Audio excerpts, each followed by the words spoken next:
ఇంట్లో జీతం తీసుకోకుండా అమ్మ తన జీతం అంతా ఇంటికే ఖర్చు పెట్టు నాన్న. ఇద్దరి శ్రమ సమానమే అయినా అమ్మ కంటే నాన్న ఇంకో కనపడ్డాడు.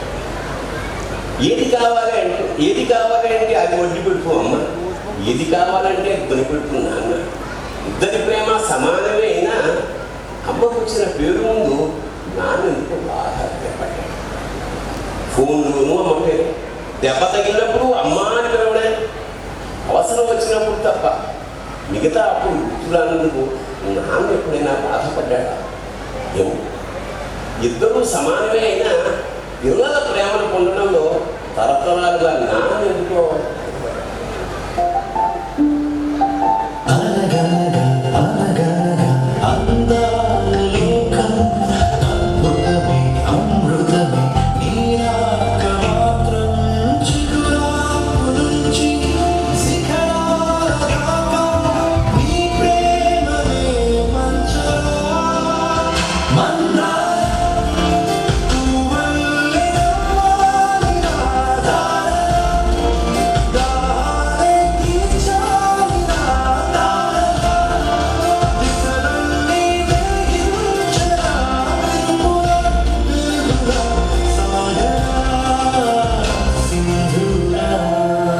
ఒక 5-6 వయసులో 6-7 వయసులో ఉన్నటువంటి పిల్లలకి ఫాదరే సూపర్ హీరో, వాళ్ళ ఫాదర్ సూపర్ మ్యాన్ అనుకుంటారు. ఏమైనా చేయగలడు మా నాన్న ప్రపంచంలో సాధించలేదంటే ఏం లేదనుకుంటారు.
స్కూల్కి వెళ్ళి వాడికి ఒక 10 ఏళ్ళు అంతా వచ్చిన తర్వాత ఇంకా వేరే వాడు ఇంకా డబ్బున్న వాళ్ళ ఫాదర్ని లేదా ఇంకా బాగా పెద్ద పెద్ద కార్లు వాళ్ళని వెళ్ళి చూసిన తర్వాత మా నాన్న అంత గొప్పటి కాదు, మళ్ళీ మా నాన్నకంటే గొప్పటి కూడా ఇంకా చాలా మంది ఉన్నారని అనిపిస్తుంది.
నవ్వించడానికి బఫూన్ అవుతాడు. మనల్ని వెనకేసుకొస్తూ పక్క వాళ్ళ దృష్టిలో దుర్మార్గుడవుతాడు. మన మీద కోపం అమ్మ మీద చూపెట్టి దోషంతాడు. నిద్రలో కూడా మనల్ని కాపలా కాసే సైనికుడవుతాడు. నువ్వు ఎవరు అని అడిగినప్పుడు నీకు గుర్తింపు అవుతాడు. నీకు నడక నేర్పే గురువు దగ్గర నుంచి నువ్వు లవ్ చేసిన వాళ్ళకి వేళన అయ్యేదాకా మన కోసం నాన్న వెయ్యని పాత్ర అంటూ ఉంటుందా? మన వెనుక ఉండి ఎన్ని చేసినా మన ప్రేమ పొందడంలో మాత్రం ఎప్పుడూ అందరికంటే వెనుకబడి ఉంటాడు. నాన్న ముఖంలో పైకి కనిపించే కోపాన్ని చూడగలం కానీ మన కోసం లోపల దాక్కున్న ప్రేమని చూడలేం. మనం బాగుండాలని మనతోనే యుద్ధం చేసి తను ఓడిపోతూ మనల్ని గెలిపించే మంచి విలన్ నాన్న.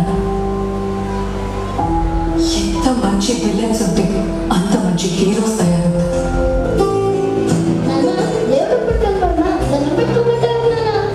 అడిగినవన్నీ ఇస్తాడు కాబట్టి అన్ని ఇచ్చేవాడిని దేవుడు అండు మా అమ్మ అంటే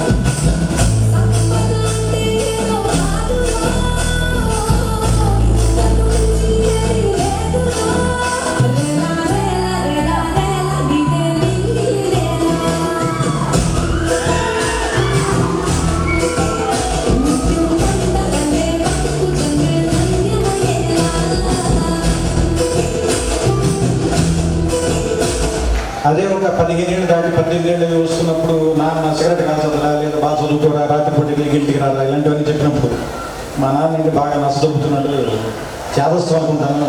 మా నాన్నకి సరిగ్గా తెలియదు అనుకుంటా బతకటం, అందుకని ఇలా అయిపోయాడు అనుకుంటాడు. ఇంటికి ఒక 20 ఏళ్ళు 25 ఏళ్ళు వచ్చి ఒక అమ్మాయిని పెళ్లి చేసుకున్న తర్వాత ఒక ఫ్లాట్ రెంట్కి తీసుకోవటం, ఉద్యోగం చేయడం, నెలాఖరికి వచ్చేసరికి అప్పులు చేయాల్సి రావటం, బిల్స్ కట్టాల్సి రావటం. ఇలాంటప్పుడు నాన్న మనం వరి అనుకున్నంత వేస్తే కాదనుకుంటే బాగానే మేనేజ్ చేసినట్టున్నాడు. నా సూర్యుడివి, నా చంద్రుడివి, నా దేవుడివి నువ్వే. నా కన్నులకి నువ్వు వెన్నెలవి, నా ఊపిరివి నువ్వే. నువ్వే కదా సితారా కలకి.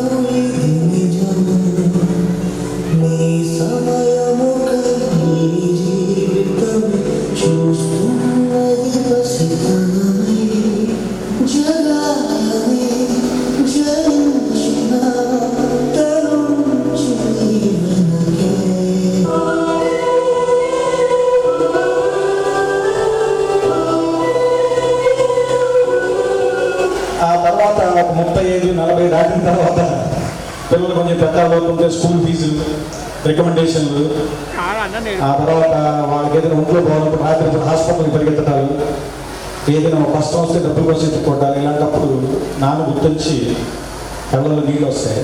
ఈ బాబు ఈ కష్టాలు పడి మన అందరినీ పెంచి ఇక్కడ తీసుకొచ్చాడని. కానీ మనం అది చెప్పేసరికి చాలామంది నాన్నలు 2 రోజు చచ్చిపోతారు.